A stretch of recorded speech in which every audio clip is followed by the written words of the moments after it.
ជួបថ្លៃរាត្រីដែលនាំមកនៅក្តីវិបត្តិញាប់ញ័រក្នុងចិត្តដែលរូបស្រីមិនគិតអា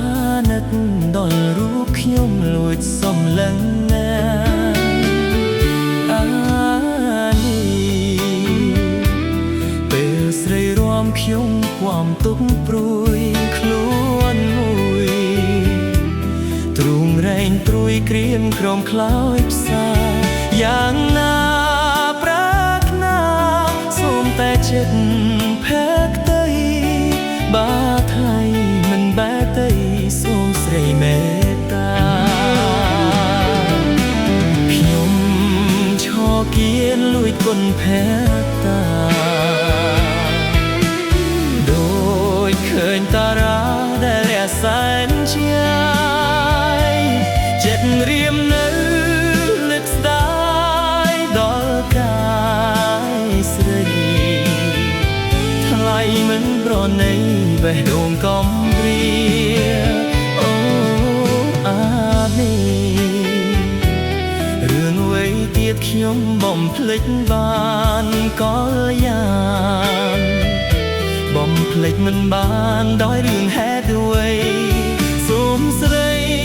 ជួយឆ្លើយនៅចាំលើយយ៉ាងខ្លីបាថ្លៃមិនបែកទេសូមស្រីមេត្តា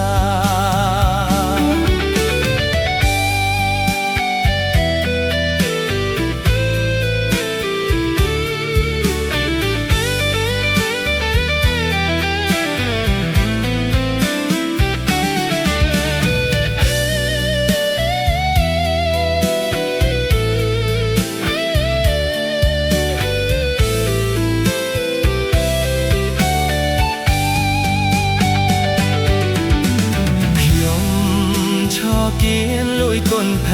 ក្តាដូចឃើញតារាដែលរះសែនឆ្ងាយចិត្តរៀមនៅលឹកស្ដាយដល់កាយស្រីថ្លៃមិនប្រណីបេះដូងកំព្រាអូអានេះរឿងអ្វីទៀតខ្ញុំបំភ្លេចបានក៏យ៉ាងបំភ្លេចមិនបានដោយរឿងហេតុអ្វីសូមស្រីជួយឆ្លើយនៅចំលើយយ៉ាងខ្លីបាថ្លៃមិនបែកទេសូមស្រីមេត្តា